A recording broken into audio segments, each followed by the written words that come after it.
Hello, everyone. Pastor George here with today's Bible study recap. And today in Bible study, we looked at Amos chapters 1 and 2.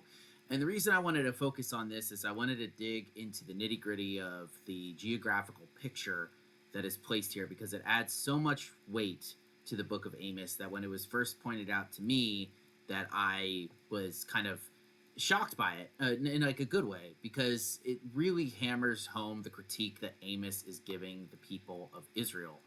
So when you read Amos 1 and 2, you'll notice that it is a bunch of oracles against various places in the ancient Near East, specifically the lands near Canaan. Canaan, of course, is the name for the place that the Israelites come from with Abraham, right? But also the place that they will eventually conquer and make their home, the promised land, right? And so you have that and all of the nations that are surrounding it. None of the major ones, although they're regional powers, some very wealthy, but they're all have done things either against Israel, against Judah, or just crimes in general that the Lord has problems with.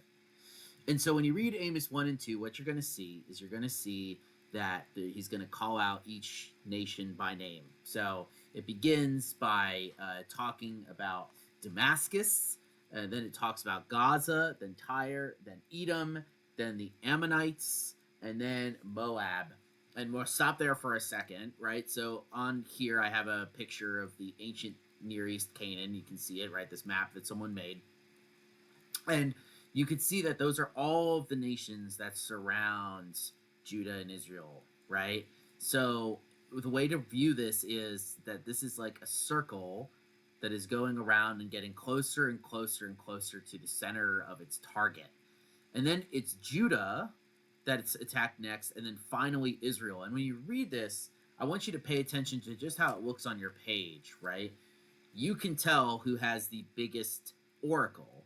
It's very obvious, right? At the end of chapter 2, you have the oracle against Israel. Now remember, Israel here refers to the northern kingdom. Judah is the southern kingdom.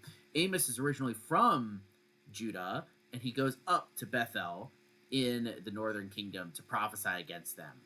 And so you have to imagine, right, that the whole time people are hearing this for the first time, they might be agreeing with everything he's saying as he's calling out all these other places, because these are not really there. There might be there are other nations, they might be friends sometimes, they might be enemies sometimes, not really liked. Sometimes they are straight up enemies.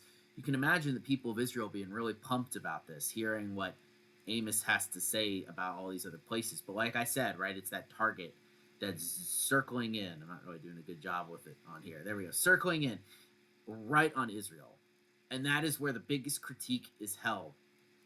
And so, and you'll notice, right, the thing that God holds these people responsible for, yeah, sometimes it is attacking Judah or it's attacking Israel or things like that. But it's also just like crimes against humanity, if you want to call them that. Just unjust things that these nations are doing to each other, to their people, and God has a problem with that. And I think that this is so important to understand, because while Amos is mainly concerned with all the things going wrong in Israel, which there are a ton, and he should be because it's bad, the things that people are doing there, they also are being called out for these other nations for just doing bad things. It's not that God only cares about his people, he cares about justice everywhere.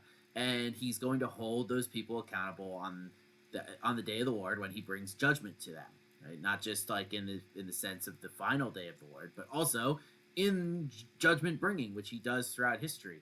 So he's going to do that, right? And Amos is a consistent reminder that that's going to happen. And while the focus is Israel and the bad things that are happening there, it's also the other nations. And of course, living today, right, we might like to see God bring justice against nations in the world that we see are very wrong and gone in a lot of ways, right?